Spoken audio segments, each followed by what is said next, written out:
yang jemaah Idul Adha yang dirahmati Allah. Yang kedua adalah peristiwa Ibrahim dengan Ismail, di mana Ismail ini adalah anak daripada Ibrahim dengan Hajar. Bapak Saudara, sidang jemaah Idul Adha yang dirahmati Allah, di mana diketahui bahwa Ibrahim ini pernah menyembelih 1000 ekor kambing, 300 ekor lembu, 100 ekor unta. Lalu dengan ikhlasnya Nabi Allah Ibrahim berkata, bahkan pengorbanan Ibrahim ini dengan 1000 ekor kambing, 300 ekor lembu, 100 ekor unta, menggoncangkan penduduk langit dan menggemparkan penduduk bumi. Malaikat kagum dengan pengorbanan Nabi Allah Ibrahim ini. Tanpa disadari oleh Ibrahim, Ibrahim berkata, seandainya saya punya anak dan diperintahkan oleh Allah untuk dipotong, pasti akan kupotong. Bapak Saudara, diketahui ketika itu istri dari Nabi Allah Ibrahim yang pertama adalah Sarah. Seketika itu Ibrahim sudah tua, bahkan Sarah juga sudah menginjak usia tua, bahkan menopause ketika itu. Tak ada harapan. Barangkali yang keluar dari mulut Ibrahim ini adalah sesuatu yang tak disangka-sangkanya. Barangkali tidak mungkin dia mempunyai anak, atau memang barangkali dia mengetahui bahwa dia akan mempunyai anak, lalu ini diucapkannya sebagai bukti akan ikhlasnya kepada Allah Subhanahu wa taala. Ternyata setelah dia menikah dengan Hajar, lalu tak berapa lama hamil, kemudian melahirkan seorang anak yang tampan yang bernama Ismail. Bapak Saudara, sidang jemaah Idul Adha yang dirahmati Allah Subhanahu wa taala. Allahu akbar. Allahu akbar. Allahu akbar. La ilaha illallah. Allahu akbar. Allahu akbar walillahil hamd. Dan cerita Nabi Allah Ibrahim dengan Hajar, dengan Ismail ini dijelaskan oleh Allah dalam surah As-Saffat ayat 99 sampai 104. Bapak Saudara sidang jemaah Idul Adha yang dirahmati Allah. Falamma balawa ma'ahu sa'ya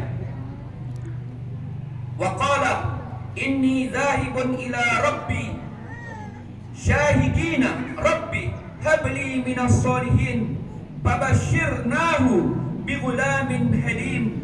Falamma balagha ma'ahu sa'ya qala ya bunayya inni ara fil manam anni adbahuk fanzur madza tara. Qala ya abati al ma tu'mar satajiduni insyaallahu minas sabirin. Bapak Saudara sidang jemaah Idul Adha yang dirahmati Allah, sesungguhnya Tuhannya telah memberikan kabar kepada Nabi Allah Ibrahim ketika Nabi Allah Ibrahim berdoa, Rabbi habli minas solihin, oh Tuhan, berikanlah aku anak yang soleh, yang dapat menenangkan hatiku, dapat menolong agamamu. Fabashirnahu bighulamin halim. Maka fabasyarnahu bighulamin halim, maka Allah Ta'ala memberi kabar gembira bahwa dia akan diberi seorang anak yang halim, yang sangat sabar. Falamma balagha ma'ahu sa'ya, maka manakala anak itu menginjak usia baligh, yaitu usia yang sudah bisa dibawa bekerja, katakanlah 13 sampai 15 tahun. Ketika itu dia berkata kepada anaknya, qala ya bunayya inni ara fil manam, oh anakku, sesungguhnya ayah melihatmu di dalam tidur ayah, bahwa ayah akan memotongmu. Fanzur madza tara, pikirkanlah bagaimana pendapatmu. Qala Ismail berkata, ya abati al ma tu'maru, wahai ayahku, kerjakanlah apa yang diperintahkan oleh Allah. Satajiduni insyaallahu minas sabirin, engkau pasti akan mendapati aku termasuk orang-orang yang sabar. Bapak Saudara sidang jemaah Idul Adha yang dirahmati Allah, ayat ini masyhur diceritakan di dalam tafsir bahwa manakala setelah belasan tahun lamanya Allah Subhanahu wa taala menagih janji Ibrahim alaihissalam yang dia siap untuk memotong anaknya ini. Bapak Saudara, pada malam 8 Zulhijjah Nabi Ibrahim bermimpi bahwa di dalam mimpinya dia akan memotong anaknya. Begitu dia terbangun, lalu dia termenung, mengingat apa yang dia mimpikan tadi malam. Apakah ini betul-betul petunjuk wahyu dari Allah Subhanahu wa taala? Maka pada malam itu dikenal dengan malam Tarwiyah, yaitu hari perenungan, di mana Nabi Ibrahim bermimpi pada malam 8 Zulhijjah itu dia memotong anaknya. Dia belum yakin sepenuhnya, dia masih bimbang dan memikirkan mimpi yang ia alamin tadi malam. Pada malam ke-9-nya dia bermimpi lagi bahwa dia memotong anaknya. Pada malam itu begitu dia bangun, Nabi Ibrahim Arafah betul-betul mengenal, betul-betul mengetahui, betul-betul yakin bahwa ini bukanlah mimpi yang diselingin oleh setan. Ini adalah mimpi yang dari Allah, yang benar-benar disampaikan oleh Allah. Maka pada hari itu dikenal dengan Arafah. Maka bagi umat Islam, ketika malam 8 itu dia bangun, bersahur, kemudian dia siang harinya berpuasa, namanya Tarwiyah. Kemudian malam 9 dia bangun, kemudian bersahur kita. Pada siang harinya kita berpuasa, namanya Arafah. Kemudian pada hari ke-10 Nabi Ibrahim mengajak anaknya. Bapak Saudara, sidang jemaah Idul Adha yang dirahmati Allah, inilah cerita yang diabadikan oleh Allah Subhanahu wa taala. Seorang ibu yang bernama Hajar, seorang ayah yang bernama Ibrahim, seorang anak yang bernama Ismail alaihissalam. Bapak Saudara, ketika malam pertama yaitu malam ke-8, ketika malam kedua yaitu malam ke-9, malam pertama, malam kedua, hari ke-9-nya diceritakan kepada Ismail, lalu disebutkannya bahwa ia akan memotong anaknya. Itulah seperti yang dijelaskan dalam surah As-Saffat tadi. Ya abati al-ma tu'mar satajiduni insyaallahu minas sabirin. Wahai ayah, kalau memang ini perintah dari Allah, laksanakan. Engkau akan mendapatinku termasuk orang-orang yang sabar. Bapak Saudara, ketika pagi harinya Nabi Allah Ibrahim berkata kepada istrinya Hajar, wahai istriku, pakailah pakaian yang baik-baik, yang bersih-bersih, wangi-wangian untuk anak kita. Dia akan kubawa ke suatu padang. Ibunya tidak tahu, yang tahu hanya Ismail alaihissalam. Begitu bergerak berjalan, di pertengahan jalan, ternyata iblis beserta setan gencar untuk menggagalkan misi Ibrahim beserta anaknya ini yang tidak diketahui oleh istrinya. Lalu iblis menggoda istrinya Hajar, istri Ibrahim. Lalu ia berkata, wahai Hajar, tahukah kamu kemana akan dibawa oleh suamimu Ibrahim, anakmu Ismail itu? Anakmu akan dipotong. Bahwa pada malam ke-8, malam ke-9 Ibrahim bermimpi. Mimpi itu bohong. Tak lain tak bukan, ini adalah spekulasi untuk meracuni engkau. Engkau akan dimadu dengan Sarah.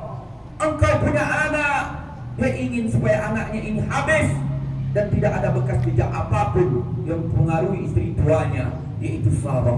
Kira-kira beginilah bisikan-bisikan yang dibisikin oleh setan dan iblis laknatullah kepada Hajar. Lalu Hajar berkata, saya yakin bahwa suamiku adalah suami yang dekat dengan Allah. Anakku juga anak yang soleh yang dekat dengan Allah. Pasti tidak ada firasat siasat busuk di dalam hatinya. Lalu Hajar mengambil batu, dilemparnya setan dan iblis laknatullah ini. Ini terkenal dengan jamarat pelempar. Lalu ini juga tidak berhasil. Lalu digoda suaminya yang bernama Ibrahim. Wahai Ibrahim, kau sudah lama tidak mempunyai anak. Bahkan istrimu tua, Hajar sudah sampai tua bangka. Bahkan kamu sudah tua. Setelah kamu punya anak, diperintahkan oleh Allah untuk dipotong. Tidakkah kau sedih? Tidakkah kau risih? Lalu Ibrahim mengambil batu, dilemparnya setan dan iblis laknatullah ini. Kemudian digodanya kali yang ketiga, yaitu Ismail. Wahai Ismail, jangan kau mau kau dipotong oleh ayahmu. Tak lain tak bukan adalah siasat busuknya supaya anaknya dengan istri yang keduanya ini punah dan habis. Lalu Ismail dengan pekerjaan yang sama seperti ibu dan bapaknya, ayahnya, mengambil batu lalu dilempar. Ini terkenal dengan 3 kali lemparan, yaitu Jumratul Ula, Jumratul Wusba, Jumratul Aqabah, seperti yang dilaksanakan oleh orang yang sedang melaksanakan haji pada tanggal 10, 11, 12, 13. Bapak saudara, sidang jemaah Idul Adha yang dirahmati Allah Subhanahu wa taala. Di tengah jalan Ismail berbisik kepada ayahnya, "Wahai ayahku, nanti kalau engkau memotongku, jangan engkau ikat tanganku. Nanti aku seolah-olah tidak ikhlas terhadap Allah Tuhanku. Nanti kalau engkau memotongku, engkau buka bajuku, engkau bawa baju ini kepada ibuku. Mungkin ibuku nanti rindu kepadaku. Minimal dia melihat bajuku dan mencium bajuku." Lalu dia berkata kepada ayahnya, "Wahai ayahku, nanti ketika engkau memotongku, engkau tutup matamu supaya aku tidak melihat. Matamu berair karena sedih ketika memotongku."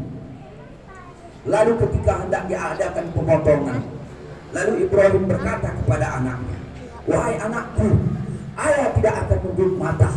Nanti kalau ayah menutup mata, seolah-olah ayah tidak ikhlas di hadapan Allah Tuhanku." Bapak saudara, sidang jemaah Idul Adha yang dirahmati Allah, begitu indah dua perkataan insan ini.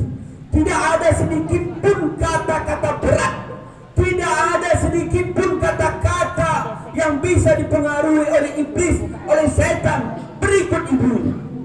Bapak saudara, sidang jemaah Idul Adha yang dirahmati Allah, ternyata rumah tangga Ibrahim adalah rumah tangga yang tegak dengan 3 pilar.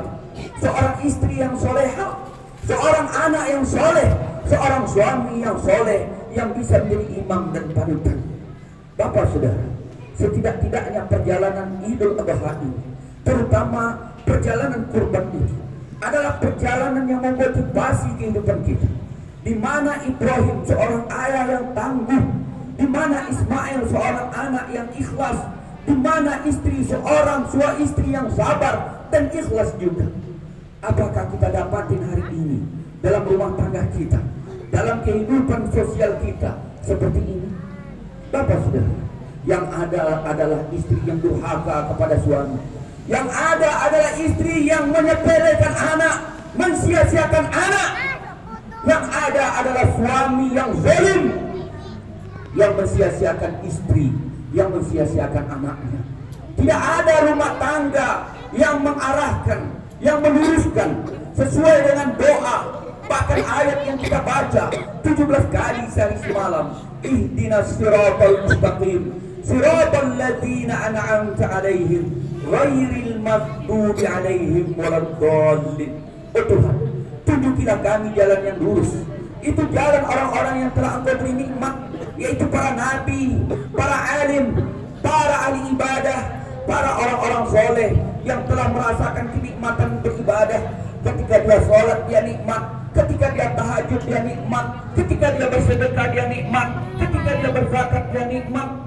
Bapak saudara, sidang jamaah Idul Adha yang dirahmati Allah Subhanahu wa taala. Begitu Ibrahim membuka matanya, kemudian Ismail terlentang. Begitu pisau akan digorokkan ke leher Ismail, ketika itu sudah akan sebentar, bahkan detik-detik pemotongan, datang malaikat. Allahu Akbar, Allahu Akbar, Allahu Akbar, la ilaha illallah, wallahu akbar, Allahu akbar, walillahil hamd. Membawa seekor kibas yang gemuk. Inilah sebagai jawaban dalam surah As-Saffat ayat 106. Inna hadza lahuwal bala'ul mubin. Ini tak lain tak bukan adalah sebagai ujian kepada Ibrahim beserta anak dan istri. Apakah dia termasuk orang yang lulus uji? Wa fadainahu bidzabhin 'azim. Ternyata surah As-Saffat ayat 107. Allah tebus dengan seekor kibas yang besar. Bapak Saudara, begitu akhirnya Ibrahim menggorokkan pisau ke leher anaknya, ternyata malaikat menukarnya dengan seekor kambing, dengan seekor kibas yang gemuk. Lalu posisinya menjadi berubah. Yang tergorok adalah lehernya kambing, sementara Ismail berada di sebelah kepalanya, malaikat berada di sebelah kakinya, kemudian Ibrahim berada di sebelah lehernya. Bapak Saudara, sidang jemaah Idul Adha yang dirahmati Allah Subhanahu wa taala. Yang kedua adalah hikmah. Apa hikmah berkurban? Bapak Saudara, sidang jemaah Idul Adha yang dirahmati Allah Subhanahu wa taala.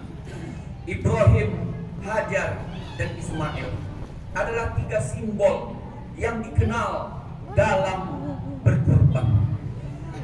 Adapun hikmah berkurban itu adalah yang pertama, bukti rasa taat kepada Allah Subhanahu wa taala. Ternyata orang yang berkorban itu adalah karena rasa taatnya kepada Allah Subhanahu wa taala. Kemudian yang kedua adalah sabar. Begitu Ibrahim yang tadinya memotong 1000 ekor kambing, 300 ekor lembu, 1000 ekor unta, malaikat kagum, penduduk bumi gempar karena Ibrahim begitu banyak memotong kurban. 1000 ekor tambah 300 tambah 100 ekor. Bapak Saudara, sidang jemaah Idul Adha yang dirahmati Allah, ini tak lain tak bukan adalah karena Nabi Allah Ibrahim adalah ikhlas. Bagaimana kita yang hanya dituntut dengan 1 ekor kambing, bahkan 1 ekor lembu dengan 7 orang. Wahai orang-orang yang kaya, yang sanggup membeli 1 ekor lembu, kenapa kamu berkurban dengan 7 orang 1 ekor lembu? Tidakkah kita malu dengan Ibrahim? Coba kalau seandainya kita dituntut hari ini untuk memotong anak, seperti halnya Nabi Allah Ibrahim alaihissalam. Tentu kalau dibuat pilihan, mana ingin memotong anak daripada 100 ekor kambing, pasti kita memilih 100 ekor kambing. Tetapi Nabi Allah Ibrahim tidak ada pilihan ketika itu. Dia disuruh memotong anaknya, itu dilakukan. Wa fadainahu bidzabhin 'azim. Terakhir Allah tebus dengan seekor kambing. Bapak Saudara, sidang jemaah Idul Adha yang dirahmati Allah. Kemudian yang ketiga, hukum berkurban. Berkurban ini hukumnya adalah sunnah muakkad. Sunnah muakkad itu artinya hukum itu ada 3. Ada wajib, ada sunnah muakkad, ada sunnah. Ketika kita berbicara tentang perintah, perintah itu ada 3. Ada perintah wajib, ada perintah yang mesti dikerjakan, namanya wajib. Ada perintah yang dikuatkan untuk mengerjakan, namanya sunnah muakkad. Ada perintah yang disuruh mengerjakannya, tapi tidak dikuatkan, tapi tidak mesti untuk melaksanakan, namanya sunnah. Jadi sunnah muakkad itu di bawah wajib, di atas sunnah, mendekati wajib, melewati sunnah. Itulah namanya sunnah muakkad. Bapak Saudara, sidang jemaah Idul Adha yang dirahmati Allah, dalam kurban ini hukumnya sunnah muakkad. Biasanya kalau sunnah muakkad itu ada ancaman, seperti kekah. Akikah itu hukumnya sunnah muakkad, tapi di dalamnya ada ancaman. Kullu mauludin yuladu ala fitrah fa abawahu yuhawidanihi aw yunasiranihi. Setiap anak yang baru dilahirkan suci, maka orang tuanya lah menyebabkan dia menjadi Yahudi, Nasrani, dan Majusi. Kullu mauludin murtahanun. Setiap anak yang baru lahir tergadai, hatta akadhu, hingga dia dikekahkan. Setiap anak yang lahir dia tergadai sebelum dia dikekahkan, bagi orang yang mampu. Maka bagi orang yang sanggup membeli 1 ekor kambing untuk anak perempuan dan membeli 2 ekor kambing untuk 1 orang anak laki-laki, apabila tidak dilaksanakannya maka anaknya itu tergadai. Besok kalau dia mati, tak bisa anaknya mendoakan karena anaknya tergadai. Bapak sudah sidang jemaah Idul Adha yang dirahmati Allah. Oleh karena itu, begitu juga kurban ini. Kurban ini sunnah muakkad, tapi ancamnya ada. Maka nada usaatan falam yudhi.